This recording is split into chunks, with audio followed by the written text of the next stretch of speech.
Les Goulot Israël, dans Marechet Mea, nous décrit que l'avantage de la Kétoret. Pour une fois, je lis en français de Bakaralik. Elle annule les plaies, diverses maladies, préserve de l'asservissement aux nations étrangères, ceux qui nous adorent. Oui. C'est une grande bénédiction dans tout ce qui sera entrepris.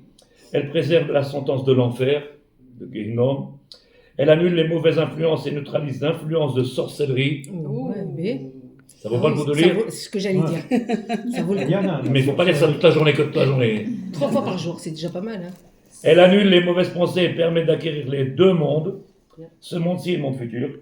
Elle éloigne les décrets qui menacent et permet de trouver grâce aux yeux de tous, que l'on rencontre et permet de s'enrichir.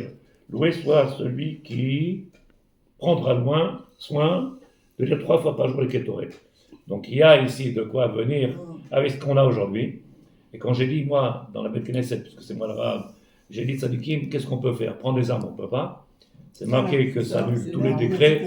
Et donc on voit qu'il y a un corps extraordinaire de lire les Kétoret. Et de rajouter en plus, j'ai expliqué qu'il serait bien de faire la Kétoret debout.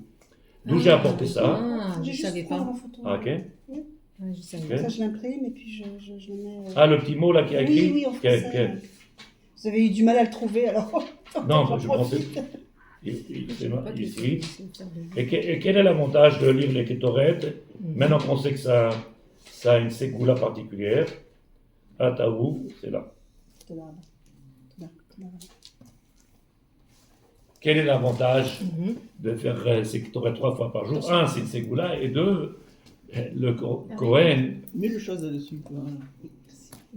Aaron, le frère de Moshe Rabbeinu, quand il y a eu la dispute avec Korach, et qu'il y a eu la Magefa, le maître du monde, il a déversé sa colère.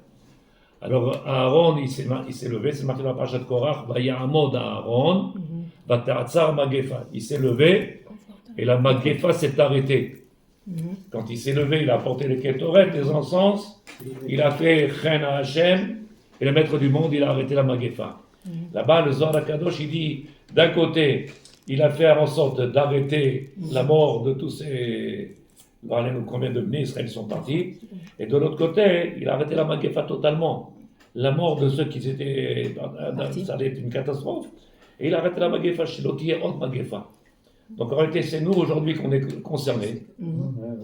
On devrait dire tous les Kétoret. Il y a un monsieur qui est venu de Canada. Il est venu chez nous Shabbat et il m'a dit pourquoi vous faites des Kétoret debout?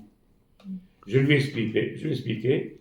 Il m'a dit j'ai jamais entendu ça, mais c'est tellement beau ce que vous avez dit que dès que je rentre au Canada, je dis au Rav là-bas, le Rav Boubi, il a dit il faut se mettre debout.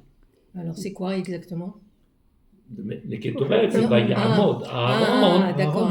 Vayamod, au moment où il a apporté les Kétoret et qu'il a apporté a priori grâce à Dieu, et que le maître du monde, il a entendu cette filote, grâce aux Kétoret.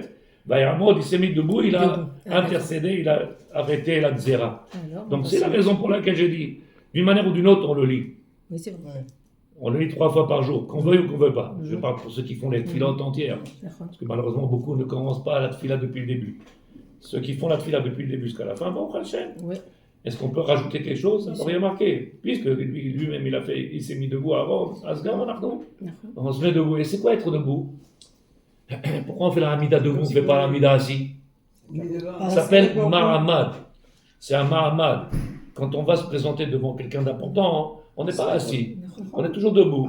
Quand on fait quelque chose de grave ou d'important, on est toujours debout. Et quand on parle avec Hachem, on est debout. Donc le Mahamad, ce qu'on appelle Mahamad, c'est la situation d'être dans l'espoir de venir, et je suis en train d'attendre, j'attends. On ne voit pas quelqu'un assis. Quand quelqu'un ça boue à l'intérieur, il est debout. Il dit le Chafetz Chaim, Amen. Et bien il dit que la Gemara dit dans Shabbat, Aïm Tzipit Aleshua, est-ce que vous avez attendu la délivrance ou pas? Alors tout le monde dit oui. Il dit, tu sais comment on voit si quelqu'un attend la délivrance? Il dit, imagine qu'il y a le feu dans un appartement et que le monsieur il est assis au téléphone. Allô? la maison est en train de brûler. Et l'autre il dit, ça va, t'es pas Birasra, t'as pris... t'as bien. Et il lui dit, où vous êtes? Il lui dit au quatrième, vous verrez, quand vous verrez les flammes, je suis là. En général, quand quelqu'un est à la maison qui brûle, qu'est-ce qu'il fait? Il est au balcon, Ouais, ouais. il est un truc, il est en train de crier. Si on attend la Yeshua, on devrait être dans cette...